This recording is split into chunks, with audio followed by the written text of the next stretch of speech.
5.4's banners are certainly banners of all time, so today I am to help you decide who to spend your precious Primogems on. My name is Juice, and let's get into it. As always, take note that this video serves as a quick TLDR on whether these units are worth it for you or not. I'll be making more in-depth individual pros and cons videos for each upcoming character. Alright, let's go. Kicking things right off with a unit that I've already dogged on endlessly, we have Yumemizuki Mizuki. I've spoken about how garbage she is already extensively, but the TLDR is that she is officially one of the latest, most worthless units in the entire game. Something very interesting that this lovely lad brought up is that every Notlump patch has been advanced forward by a full patch. So technically, the curse of X.5 actually does apply to Mizuki, so it's actually no wonder as to why she's so garbage. The prophecy was fulfilled once more. In terms of why she's so bad, she simply doesn't do anything that any other animo can't do already but better.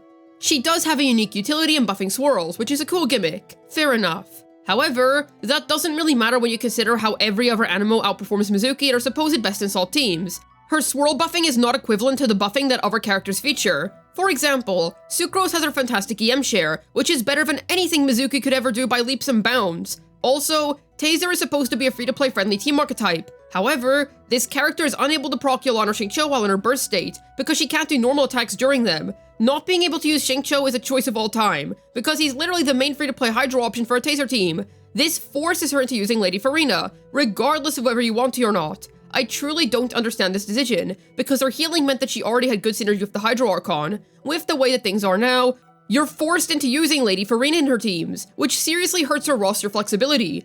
And sadly, with the performance that she provides, it's not worth using such valuable teammates with her. Furina's not the only tall ask she makes. Components of Taser tend to be very good units in general, such as Fischl and Autoron. It's a big waste to pair them with Mizuki in particular. Sure, she can heal, but literally everyone and their mother has good fanfare synergy these days. Being able to generate fanfare isn't really some revolutionary thing anymore, because so many good units are already able to do so passively. For example, Shilunen, Xianyun, and Bennett. And in the standard 5-star animo department, you could always just simply use Jean for fanfare.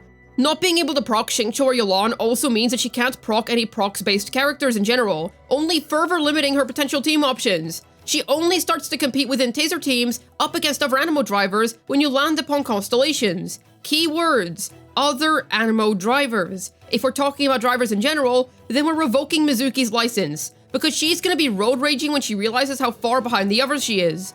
There is just no conceivable reason as to why you would want to pull for this unit, outside of personal enjoyment reasons. Horrible unit who has a significantly larger amount of cons as opposed to pros. Whoever's did not cook here. Also, this next point is not going to be counted in her ranking, because it's entirely subjective, but I still feel like it's worth pointing out. That would be, oh my goodness, holy horrible gameplay. She looks like one of the most mechanically boring characters in all of Genshin Impact. Listen, simplicity is fine, but at the very least, even the most basic kits ask you to do a button input or two, or a mouse/screen hold, in order to utilize their kit. Even freaking Mr. Settle Down asks you to pop his skill and burst for blue balls. Then you have to hold down using your finger in order to cast his Hydro Pump. Whereas with Mizuki, it was a big miss not allowing her to normal attack during her Dream Drifter state, because now her gameplay is literally just watching her fly around while Animo gets shot at the enemy. They gave a supposedly on-field character an off-fielder's playstyle. Why? Okay, I guess. That is a very subjective take, but considering how uniquely trash her gameplay looks, I felt the need to point it out. Also, I'ma just be real, she's not even good simp bait. Dies of mid. I can name like 10,000 better waifus off of the top of my head. F tier in the value rankings for this patch. We typically only go from D to A for these rankings, but you know how Mega Rayquaza created Anything Goes? Well, Mizuki has created The Crowd Goes Mild. This character has to be the least interesting thing that Hoyoverse has ever made. Hold on, I need to go look at a peak waifu to cleanse my palate of this below mid slop. That's better. Okay, I feel better now, we can move on. Ah yes, from one terrible unit to the next, we've got ourselves Sigewinne. However, she's at the very least better than Mizuki.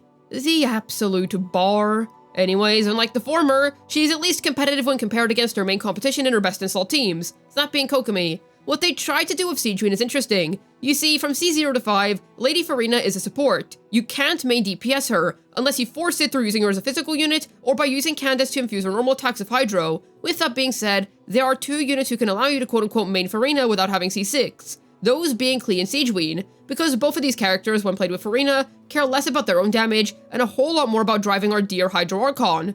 However, the issue is that Sigewinne's skill buffing in her A1 simply isn't high enough to justify pulling her for this role, and her A4 was wasted on Bond of Life nonsense that she's never going to realistically use. What would have made more sense is doubling down on the fact that she was made for Furina, because she was, but they just didn't double down on the idea enough, so we ended up with a rather underbaked healer. She does still end up being the best driver for Pokemon Taser, that being a team of herself, Lady Furina, Oz, and Kazuha, but because we have Autodom these days, there are just better Taser options out there now. And while she's good in Mono Hydro at C0, she's not really all that much better than Kokomi until C2, where you get the 35% Hydro Res. She's not really a good high investment pull if you're a huge Furina fan. Take it from a C6 R1 main of our dearest Hydro Archon. I'd bend over backwards for that character.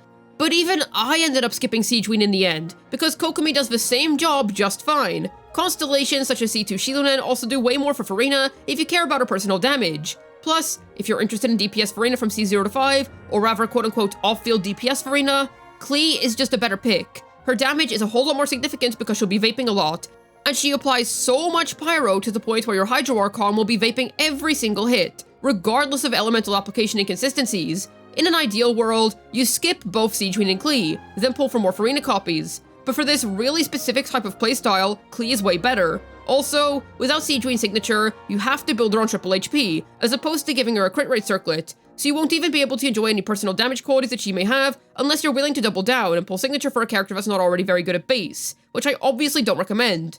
Her off-field Hydro application is non-existent, and she won't be able to play as a traditional Hydro support due to needing to on-field for her burst duration, even if it is a really short duration. There's no teams that really need her in specific, incredibly low value in all aspects. I'm not sure why Wriothesely didn't just make her a 4-star, especially when you consider that they usually like to test experimental kits on 4-star characters first, before attempting to make a limited 5-star with their level of kit quality. Also, Kokomi is a higher value unit in general, due to being able to effectively hold TDDS and 4-piece TOTM. She also has a larger selection of teams, such as Neilu Bountiful Core's Bloom, so even if Sigewinne is slightly better than her at C0 and 2 teams, Kokomi has more teams available to her while not really being all that far off of Sigewinne's performance. And while C2 Sigewinne is good, there are 10 billion other C2s which would give you more value in this current Genshin day and age. D tier in the value rankings for this patch. She goes above the crowd goes mild tier, but she's still pretty darn bad. Being a notch above Mizuki seriously isn't all that impressive, since that's the same as saying that Pidgey is better than Metapod. Like, yeah, no way. A single trash bag is better than Landfill. What a shocker. Alright, finally, we can move on from the characters that literally nobody cares about. We get to at last chat about a character that I've been looking forward to for ages now. At long last, none other than the handsome, amazing Wriothesely has returned. My man does Kiryu's Rush mode as his main attack pattern, and is easily one of the coolest characters in all of Genshin Impact. Being a cryo unit is very befitting of him indeed. So has much changed about Cryo Lighter ever since his release? A few things. He can drive Moika teams by applying cryo so that she's able to melt easily, essentially acting as a dual carry team where the Exalted Pyro Archon is doing most of the heavy lifting. This is, by technicality, his new best in slot team. It's actually pretty dang strong.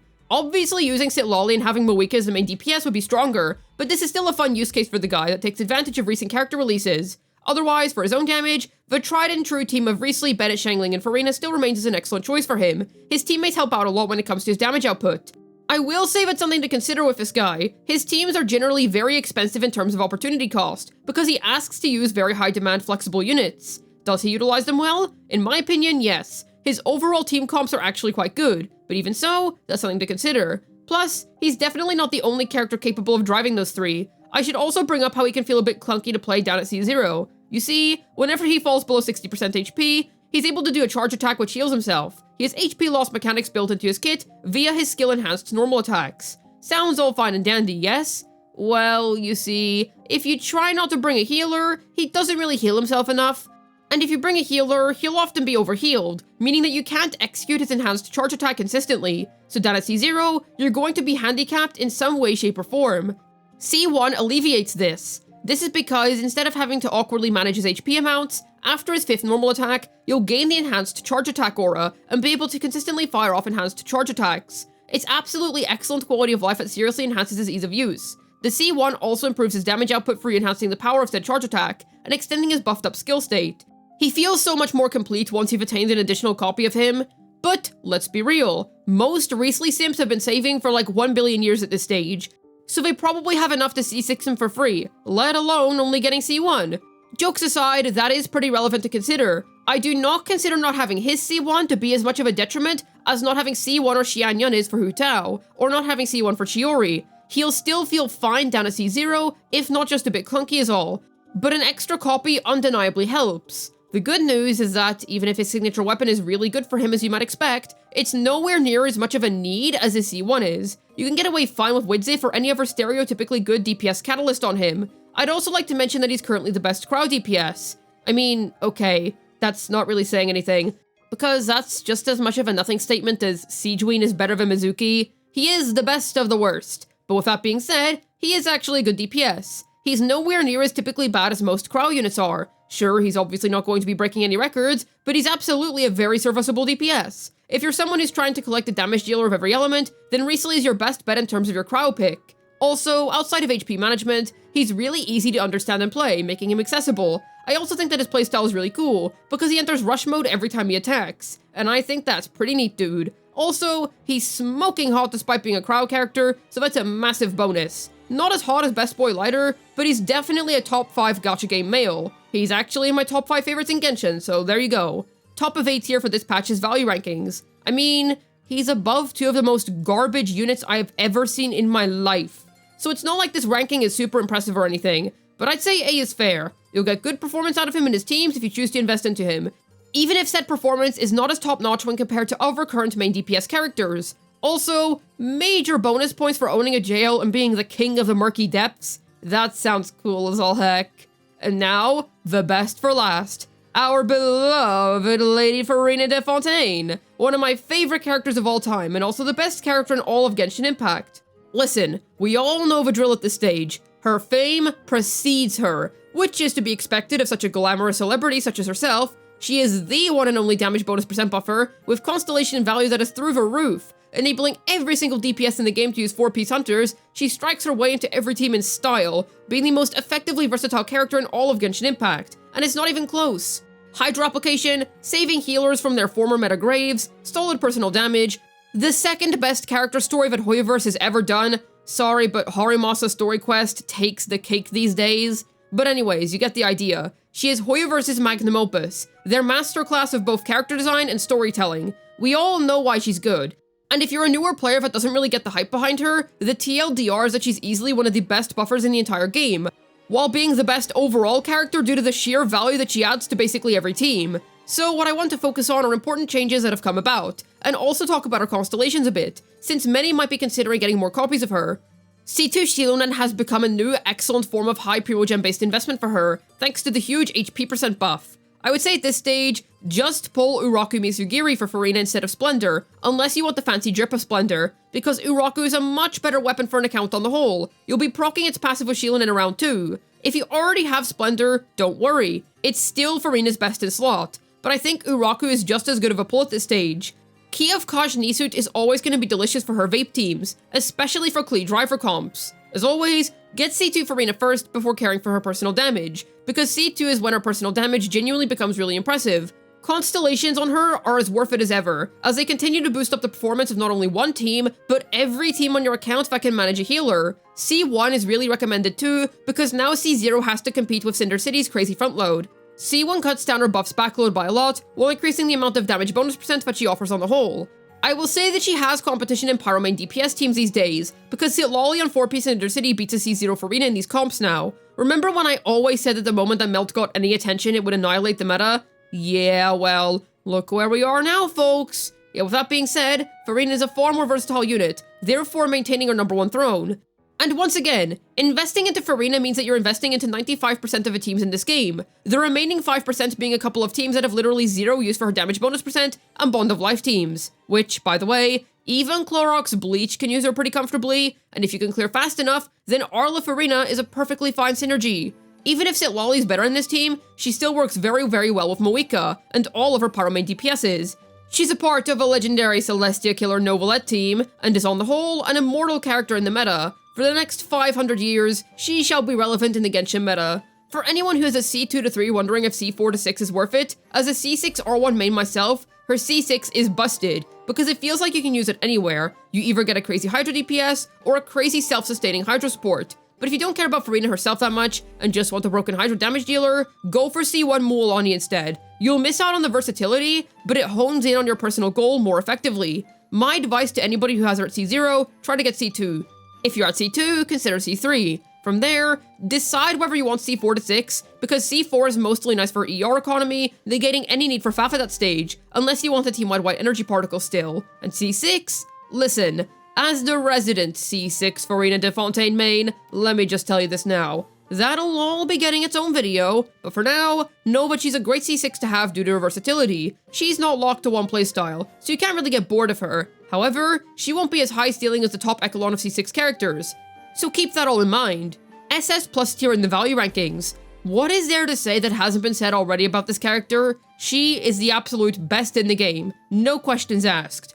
However's are probably cursing themselves for making a unit as immortally powerful as this. If you don't have her, then I implore that you try to get her. As far as we're concerned, 5.4 only has a second half. I feel like it would have been better if Hoyo straight up didn't put any banners in the first half, dude. Anyways, I'm super stoked about Wriothesly's rerun being a thing. Since I'm already maxed out on my Furina, I can safely pick up Rio and hopefully a C1. I love you in every universe, Lighter. But what about you? Who do you intend to pull for this patch, and why? Let me know down below. I'd love to hear your thoughts. As always, I have a ZZZ second channel. Head on over and subscribe if you're interested in some fun, silly ZZZ content.